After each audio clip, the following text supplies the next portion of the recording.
Hai adik-adik, kembali lagi dengan Kak Rina di online class 101. Kali ini kita akan belajar kelas 6 tema 5, subtema 4, ayo belajar berwirausaha. Di pembelajaran 4 kita akan belajar bahasa Indonesia, matematika, dan PPKN di halaman 159 sampai dengan 172. Nah, adik-adik untuk melihat video lain bisa klik di kanan atas videonya. Nanti akan ada rekomendasi playlist dan juga pembelajaran lain tapi sesuai dengan judul ya. Kalau mau yang lebih lengkap bisa klik di kolom deskripsi, nanti ada daftar playlistnya. Misalnya adik-adik mau lihat semua tema kelas 6, berarti pilih yang ini. Klik linknya atau klik biru-birunya. Nanti kita akan masuk ke daftar playlist kelas 6. Seperti ini ya. Misalnya adik-adik mau lihat kelas 6 tema 4, klik putar semua. Nanti di sebelah kanan akan ada daftar pembelajarannya adik-adik. Ini dibuatnya berurutan, jadi tinggal cari aja ya mau lihat subtema berapa, pembelajaran berapa, dan juga halaman berapa. Nah, kita mulai ya adik-adik ya. Nah, ini Kak Rina kecilin dulu. Nah, Dayu bingung nih ya adik-adik nih. Kita telah belajar banyak hal tentang wirausaha. Sekarang kita akan belajar menjadi pelaku wirausaha cilik. Apa saja yang harus diperhatikan saat akan memulai suatu wirausaha? Nah, ini ada percakapan ya. Boleh adik-adik baca dulu. Ini percakapan antara Udin dan Pak Gino. Ya, di-pause atau lihat dari buku adik-adik boleh. Ada Edo juga di sini. Ya, ada juga Siti. Ya. Nah, kemudian masih lanjut sampai sini. Nah, karena kita akan langsung menjawab soalnya ya. Nah, yang nomor satu, sikap apa yang harus dimiliki seorang wirausahawan? Yaitu kerja keras, pantang menyerah, tekun, jujur, kreatif, dan berani memulai ya. Lalu nomor dua, faktor-faktor apa saja yang harus diperhatikan saat akan melakukan suatu usaha? Yang perlu diperhatikan adalah minat kita, keterampilan, tingkat persaingan usaha, dan pastinya mental yang kuat. Nomor tiga, apa yang harus dilakukan supaya usaha kita dikenal oleh masyarakat? Nah, kita mempromosikan produk melalui iklan ya, menawarkan produk secara langsung kepada konsumen atau membuka tempat usaha di pusat keramaian. Nomor 4, apa manfaat wirausaha yang dijalankan oleh Pak Gino bagi masyarakat? Manfaatnya adalah produk dari usaha Pak Gino dapat membantu anak-anak dalam memahami pelajaran. Nomor 5, jika kamu adalah Pak Gino, bagaimana kamu melaksanakan tanggung jawabmu sebagai seorang wirausahawan? Nah, yaitu dengan selalu menjaga kualitas pelayanan dan produk yang dihasilkan. Nomor 6, jika di sekitar tempat usahamu ada pengusaha lain yang membuka usaha serupa, bagaimana sikapmu? Nah, kita harus berani bersaing ya dengan sehat, yaitu dengan meningkatkan kualitas produk kita dan selalu melakukan inovasi untuk mempertahankan pelanggan kita. Nah, sekarang kita akan membangun usaha impian ya, kata Dayu nih. Nah, berikutnya dalam kelompok kecil kamu akan melakukan suatu kegiatan wirausaha. Tentukan jenis usahanya apa, apakah menghasilkan barang, contohnya membuat mainan, atau jasa, misalnya potong rambut dan lain-lain. Perhatikan minat, bakat, serta kebutuhan di sekitar adik-adik ya. Nah, kemudian tentukan target konsumen atau pembeli, lah, misalnya anak-anak, remaja, dan lain-lain. Lalu tentukan harga jualnya juga ya. Lalu tempat usahanya, strategi pemasaran, dan sikap yang harus diterapkan. Nah, kita lanjut ya. Nah, perhatikan gambar ini adalah globe ya, atau bola dunia. Ini udah tahu pasti adik-adik, sepak bola atau bola sepak. Apakah kamu pernah melihat benda-benda lain yang berbentuk bola? Ya pasti pernah ya.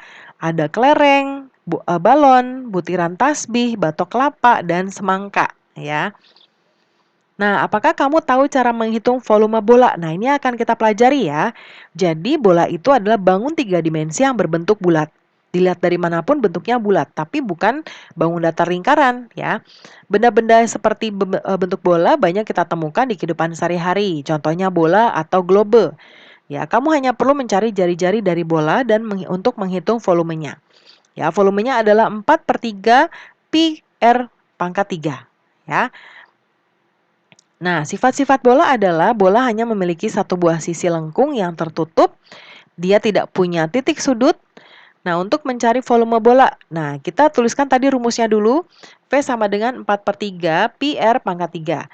V ini melambangkan volume, R melambangkan jari-jari. Ya. Nah, jadi, jari-jari itu seperti biasa ya, kan kalau kita ambil garis seperti ini, garis potong seperti ini, dia akan sebetulnya membentuk lingkaran. Nah, itu yang untuk kita menentukan jari-jarinya berapa. Nah, hitunglah berapa jari-jarinya, ya.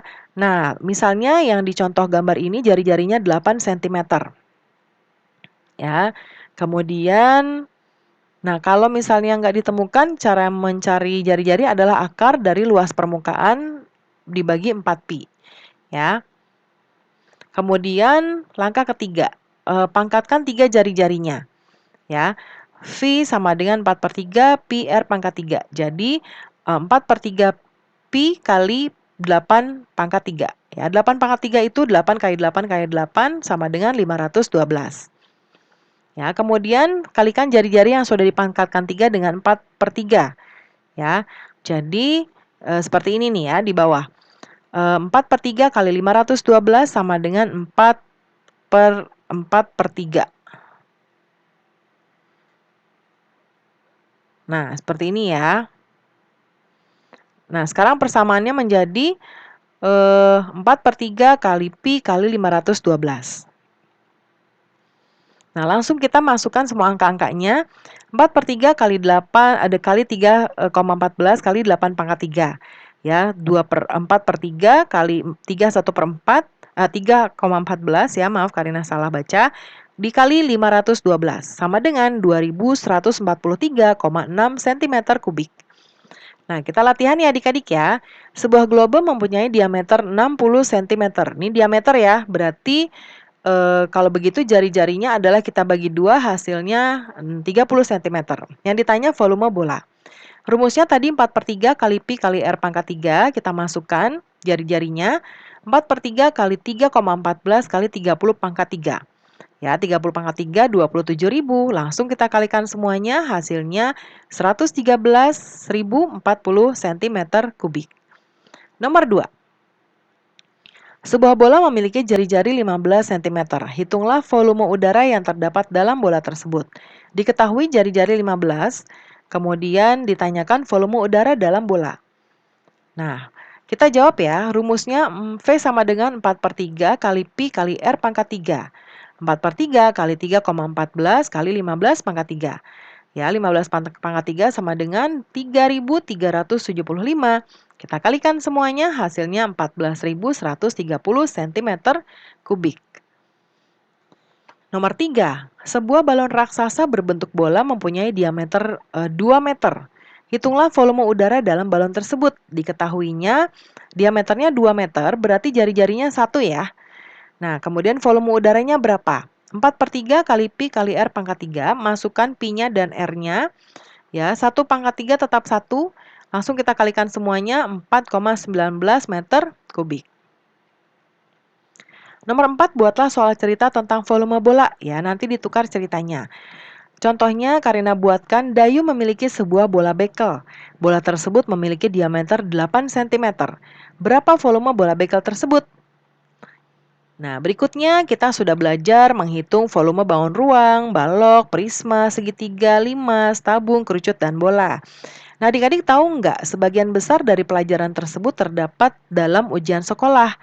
Nah, adik-adik tahu nggak cara mengisi formulir ujian? Nah, seperti ini ya. Pasti pernah lihat. Nah, ini yang kalau adik-adik ulangan biasanya menggunakan kertas komputer begini.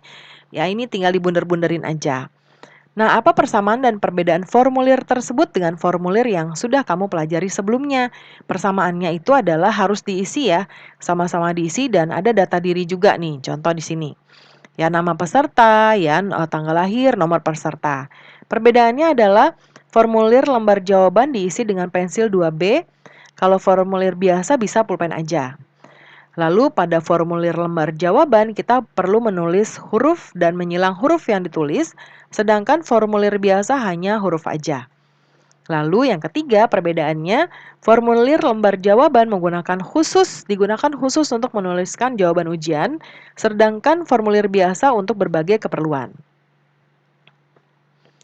Apa saja informasi yang kamu temukan di formulir tersebut?